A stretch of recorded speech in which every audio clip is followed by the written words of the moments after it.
Kalau korang tak tahu nak masak apa dekat rumah, boleh. What's up guys? So hari ni kita nak buat tom yam goong makan time hujan-hujan kat Abang kan First tiba Call famous. Boy. Komen nak Bro, issue JR tak cover ke kes Come skandal on bro, tak komen habis lah Super dua sikit. tu? Aku? Panggil aku ke?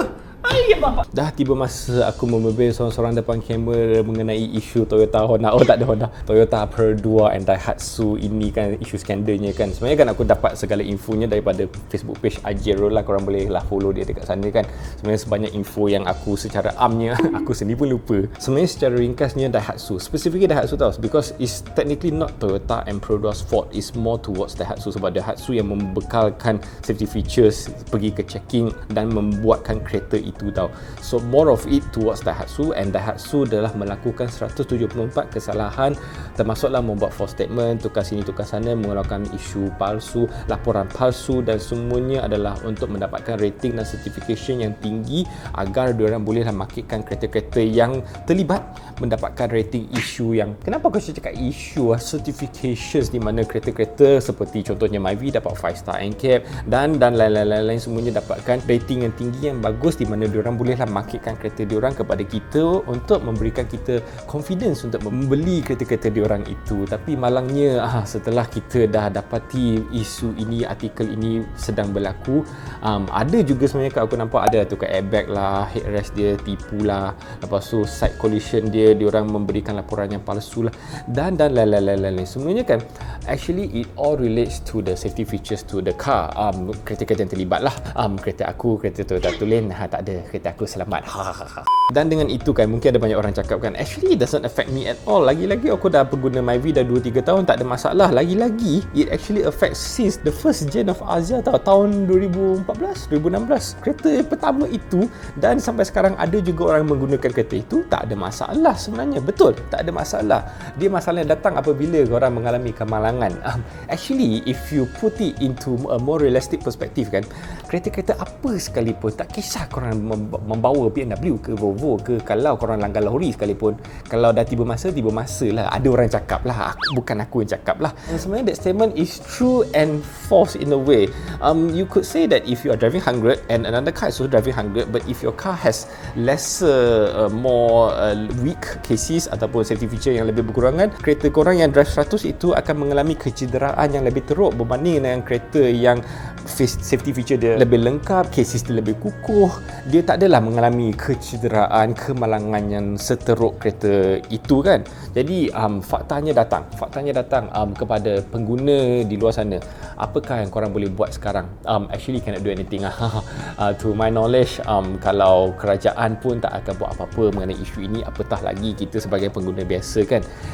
Jadi kepada pengguna yang sedang menggunakan kereta-kereta yang sedang affected sekarang, nasihat aku adalah korang tak perlulah beria sangat melajak 120, 150 dengan kereta korang yang kalau aku nak jujur sikit cakap, tin kosong lah. That's a matter of fact sekarang kan, sebab laporan semua dah keluar kan. So kereta korang itu adalah tin kosong. Jadi kepada kereta-kereta tin kosong di luar sana tu, tak perlulah terbang-terbang, lanjak-lanjak semua. Korang tu kereta-kereta bawa biasa-biasa sahajalah, tak perlulah nak high beam, nak potong BM, potong GTR kan. Aku pernah nampak lah, dan aku sendiri pun pernah kena lah. Jadi sebenarnya sejujurnya cakap kan, actually a lot of accidents you could say that it is still within under your control. Tapi yelah, apabila dah sampai lah kan, tiba-tiba lori datang tu tak boleh buat apa lah kan. But actually a lot of accidents can be prevented by our own driving skills lah. But of course safety features itu amat membantu. Tapi korang sendiri tu, kalau korang cuai lah, korang main phone lah, kalau korang tu jenis langgar traffic light lah, micro sleep lah, tak bagi signal lah, tak tengok mirror lah, semua itu kan sebenarnya akan melibatkan kemalangan berlaku tau. So kepada tuan-tuan dan puan-puan di luar sana, jadilah pemandu yang bijak, jadilah pemandu yang cermat. Janganlah disebabkan korang punya perangai yang mangkuk itu melibatkan keselamatan orang lain yang memandu dengan cermat. Okay?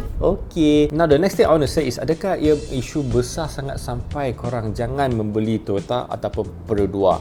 To my comments to that statement is kepada pembeli-pembeli yang akan datang, kalau korang boleh tengoklah kereta-kereta lain. Buat masa sekarang, bagi akulah, pandangan aku terhadap jenama yang affected itu ya tak bagus lah. Tak bagus ada di mana apa yang kita dapat as of this filming, diorang hanya mengeluarkan statement. Diorang mengeluarkan statement, kereta kita bagus, percayalah kepada kita. Itu saja yang diorang buat tau. Diorang mengeluarkan statement sahaja. Diorang ni pandang kita macam apa tau. Ya, kita ni adalah B40 yang pengguna-pengguna biasa. Korang ni CEO di atas sana tu semuanya drive BM, drive Mercedes, drive Maybach kan. Diorang sebenarnya tak affected. Kereta-kereta itu diorang sendiri tak pakai. So diorang don't really care about the issue currently tau, because it doesn't affect them. Bayangkan kalau diorang sendiri bawa kereta itu, diorang mesti akan bawa sesuatu. But malangnya tidak. So bagi aku, pendapat aku adalah pembeli janganlah tengok kereta-kereta yang affected itu. Kalau nak ambil Toyota yang tulen. Ya, mahal sikit, tapi nak buat macam mana kan? Dah korang menggila-gilakan Toyota, aku tak boleh buat apa lah kan, sebab dah korang nak sangat Toyota. Sebenarnya ada juga pilihan Honda. Korang boleh pandang Honda, boleh pandang apa lagi ya, Volkswagen, Peugeot, boleh lah, Mazda boleh kot, mahal sikit, but you know is totally a different brand that don't have that scandal currently lah kan. Dan juga kalau nak tengokkan kereta-kereta Marhain, Myvi, Perodua, under Perodua ada isu.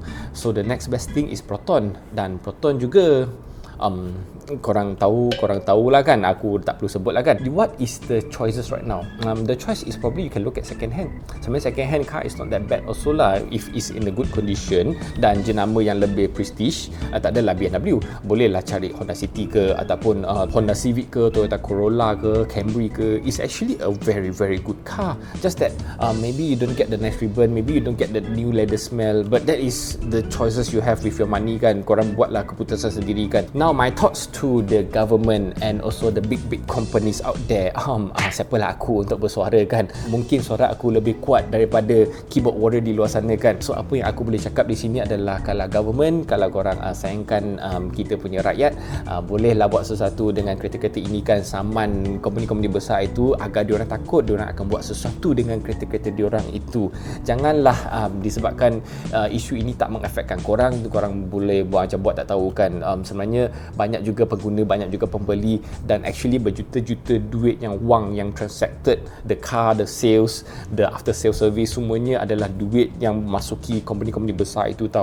So kalau korang boleh, korang pun kutip-kucukan daripada kita kan, bolehlah buat sesuatu mengenai isu ini kan. So that is the government part lah. Dan the big company part is where I hope that it will happen, that which probably won't, is diorang mengisukan kereta facelift, yang di mana kereta-kereta yang di list itu, yang affected itu, mengeluarkan version baru, improvekan on the parts that are affected. Contohnya airbag, contohnya DP headrest, contohnya DP cases ke, safety features ke, apa-apa sekalipun, improvekan parts-parts di situ. Bolehlah aku akan actually, you know what, that is actually a great idea. Kalau diorang membuatkan sedemikian kan, that is actually a headliner statement. Oh, Toyota has improved their cars. Oh, Perodua has issued additional safety feature, has improved their airbag.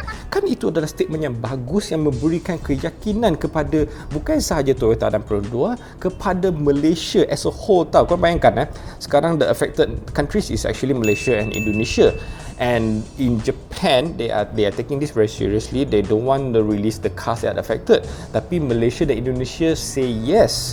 So in that sense, if actually the big companies did something to the cars, nama Malaysia pun akan naik tau. You think about that sebab kereta dah improve, dan negara-negara lain, sebab isu ini, news ini, artikel ni akan spread sangat cepat tau. Dan apabila artikel news ini dah sampai ke negara-negara lain, akan tengok, oh Malaysia bagus Toyota UMW bagus diorang improvekan case-case ini kan. Oh, isn't that a great thing to happen? But probably won't nak buat macam mana kan. That is the reality of what is happening in Malaysia lah. Sebab kalau tengok Honda pun ada isu steering rack. Semua orang pun tahu isu steering rack tu ada beberapa model kan, contohnya Civic kan. And what did Honda did about it? Nothing. They just issue new steering rack. Did they improve on the car? Did they improve on the new buyers that are buying on the Civic? No, you're still getting the same car, and you are probably going to have to visit the showroom, the service center soon to fix your steering rack issue. Nak buat macam mana Malaysia? Dengan satu fakta itu kan, sebenarnya aku perasan tau, mungkin lah kereta-kereta sekarang kan tak sama dengan dulu tau. Dulu adalah Izora, Saga, Myvi tahan lasak, lanjak banjir semuanya okey, tak ada masalah. Vios tahan berpuluh-puluh tahun. Tapi sekarang Vios pun dah pakai barang-barang cikai, barang-barang yang scammer, yang skandal kan. Nak buat macam mana? Jadi nasihat aku adalah terima seadanya lah dengan kereta itulah, sebab korang masuk showroom dan tengok brochure, korang tengok sales, tengok apa-apa video sekalipun adalah the first impressions and the current situation of the car. When you're driving, when you're using the car, that is where the real thing happen to the car kan. Itulah di mana korang kena terima lah, sebab korang dah bayar bulan-bulan, tak boleh lah suka-suka tukar baju, macam tukar baju pula kan, suka-suka nak tukar kereta, tak ada kan. So itulah realitinya. Sebenarnya aku tak sangka tau, video last aku pada tahun 2023 ini adalah mengenai isu ini. Sebenarnya aku tak ingin, tapi dah korang minta, aku bolehlah bagi komen sedikit kan. Mungkin suara aku ni lebih kuat daripada keyboard warrior di luar sana kan. Jadi apa-apa pun aku terima kasih lah kepada korang yang support aku selama ini. Tahun 2024 akan datang, it will be a big surprise. I have a lot of things prepared for tahun depan tau. Jadi kepada korang yang support aku, lagi-lagi Hafiz, komen kan setiap video kan. Thank you very much. Jadi korang stay tune lah, ada lagi banyak-banyak surprise yang akan datang. Jadi itu saja daripada aku. See you next video. Ciao. Happy New Year.